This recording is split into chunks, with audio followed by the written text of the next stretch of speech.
So you probably have heard this song many times before.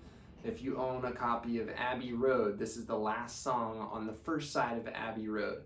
Now that's speaking in terms of vinyl recordings, right? Because with Spotify or something like that, you don't really have sides. But this is a song called I Want You, She's So Heavy by none other than the Fab Four. Those Liverpudlians that put out some of the best music that we have all ever heard and enjoyed. Now, I am going to teach you how to play that song, and to the best of my ability, I'm going to give you the most accurate transcription. Here's how we start this song off. You're going to hold a D minor shape chord, and you're going to go 4, 3, 2, 1, 2, 3. So down and then back up. So it's...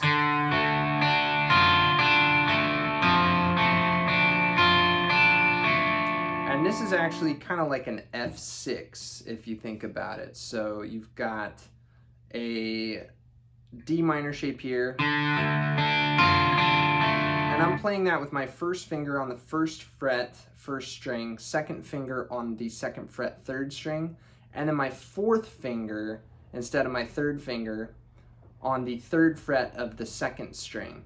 And that way my third finger is free to go to the fourth string, third fret. So you've got D minor.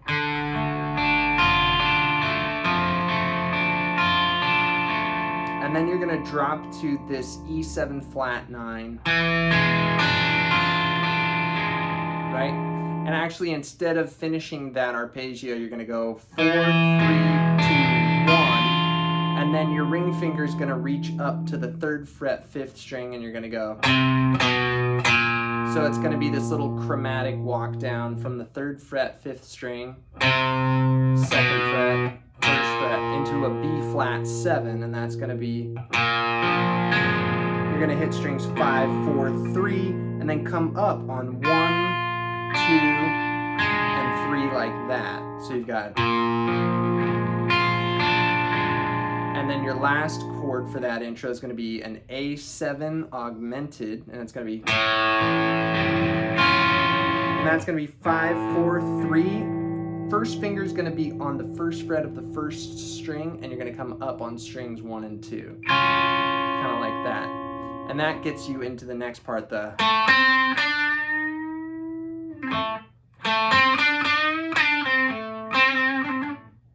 Okay, there's actually a lot of videos out there that show you how to play that solo line. So I'm actually not going to focus on that as much as I am on the rhythm guitar.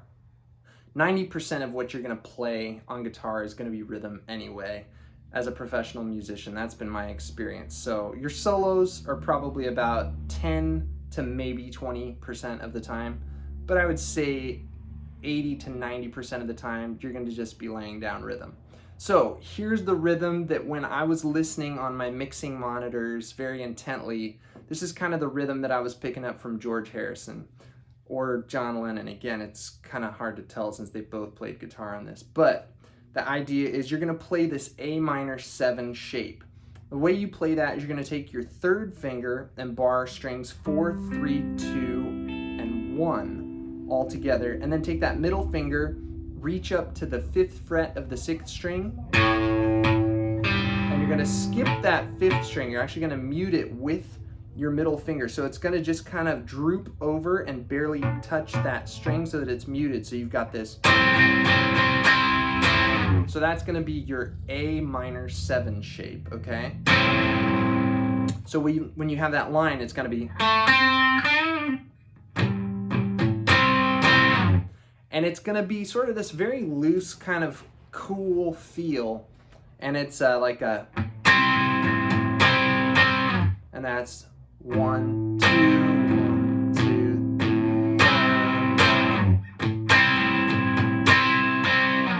And there's a lot of like sliding on this too. It's like, you hear it a lot if you listen really closely. And so the first part's the,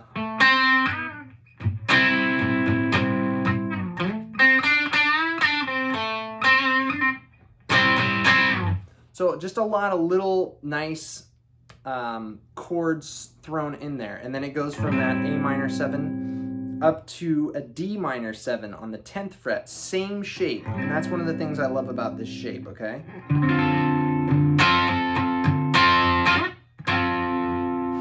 And when the guitar goes up there, it actually does this. So it's kind of like this slip and slide up. It goes, and the way you do that is you're gonna go, you kind of like slide and lift up at the same time. So it's like,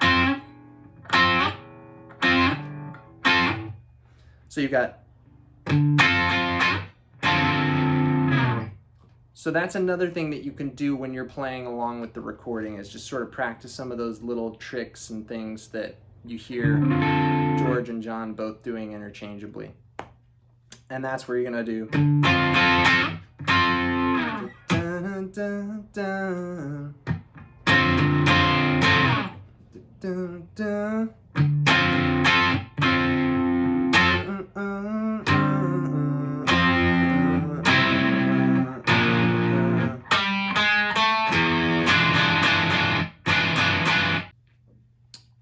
So after you play your A minor 7, you're gonna go into the part where it goes, I want you so bad that it's driving me mad, it's driving me mad.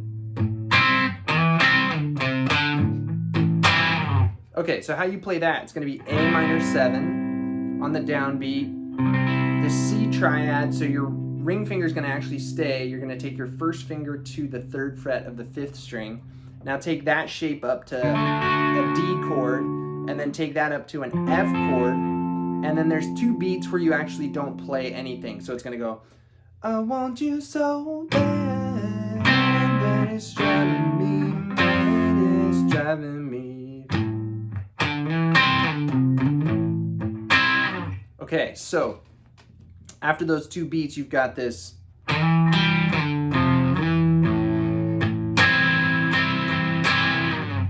Before it goes up a whole step, or up to the D, right? So that slide is going to be, it's going to be sliding from the 5th fret up to the 7th. And you're going to bar strings 4 and 3 with your first finger on the 5th fret. So it's,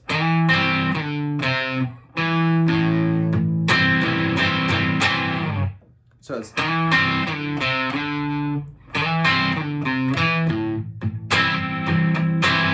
okay, so it's slide up, double stop on those strings, and then back down, and then first finger goes to the 3rd fret, 5th string, and then slide up again, and then hit that 6th string, 5th fret, and you're gonna have this other shape for an A minor 7.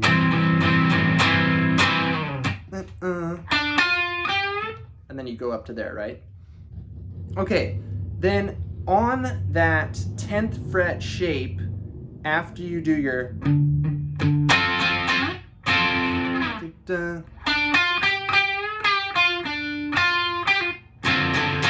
right, all those little fills, right?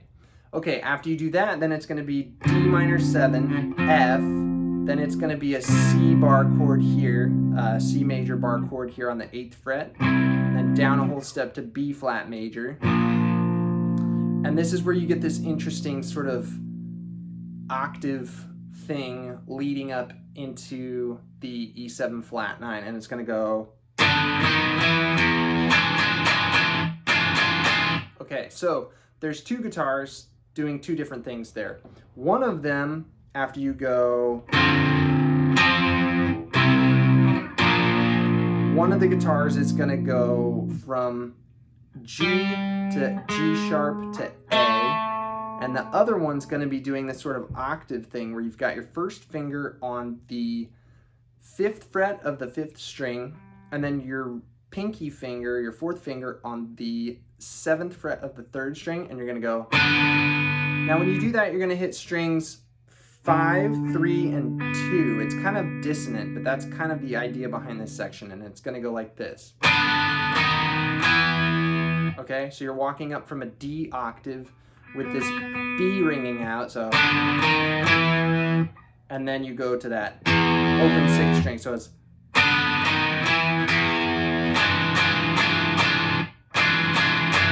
Now, the way I play that E7 flat 9's like this. It's going to be middle finger on the 7th fret, 5th string, and then your third finger is going to go on the 7th fret of the 3rd string. Then take your index finger and you're going to bar strings 4 here, and then you've got your third finger there, and then also the 2nd string here. So it's going to be, which is a very dissonant sounding tone, but it's a very cool chord and very distinct. So you've got this, ring out that 6th string open, 1, 2, 3, 4, 1, 2, 3. Then you've got the bass line, do, do, do, do, do, do, do, do. Do, do, do, do, do, do, do, do. 1, 2, 3, 4, 1, 2, 3. The last time you do a different pattern, and that's going to be basically 4 and then 3. So it's, and then it's, she's so.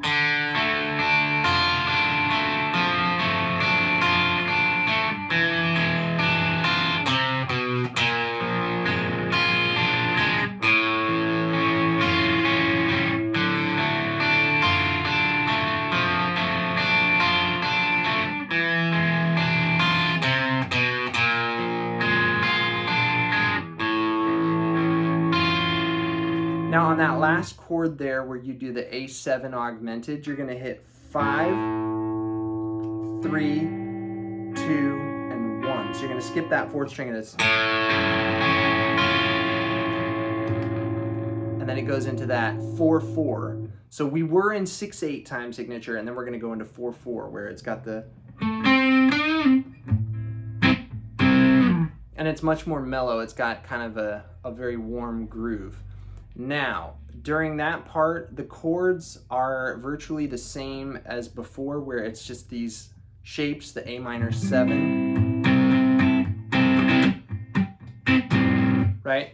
And however you sort of interpret that, it's just very, it's mixed, it's almost buried in the mix. It's hard to hear, but you've got just some nice little comping. That's really what I would call it, is it's kind of like comping. And plus, I think George and John make a lot of room for Billy Preston. And Billy Preston on the keyboard is actually playing this descending minor progression. So if you want to throw this in on guitar for fun, it's kind of cool, but it's basically going to be.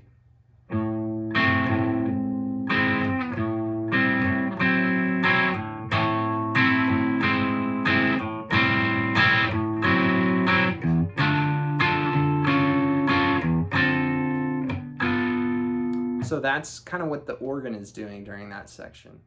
If you have any questions, I definitely want to hear from you. So please leave a comment in the comment section below. And I'm going to continue to bring you the best and most accurate representations of songs that I enjoy and that you request. On this channel, I want to make it known that if you want to know how to play a song, I will listen with painstaking effort to that song to try and give you the most accurate transcription. Now, that does not bar or exclude any obscure B-sides or weird tracks like that. So I'm game for anything. So if you like my channel and you want more of this kind of content, please subscribe. In the meantime, don't just listen passively to music, but listen actively. Put on your headphones and just zone out. Just make that the activity rather than having it as like sonic wallpaper, because there is some really great music out there, and it might even be something you've heard, but you might listen to it with a fresh set of ears. And that's why I'm suggesting to really take time to listen to some of these tracks.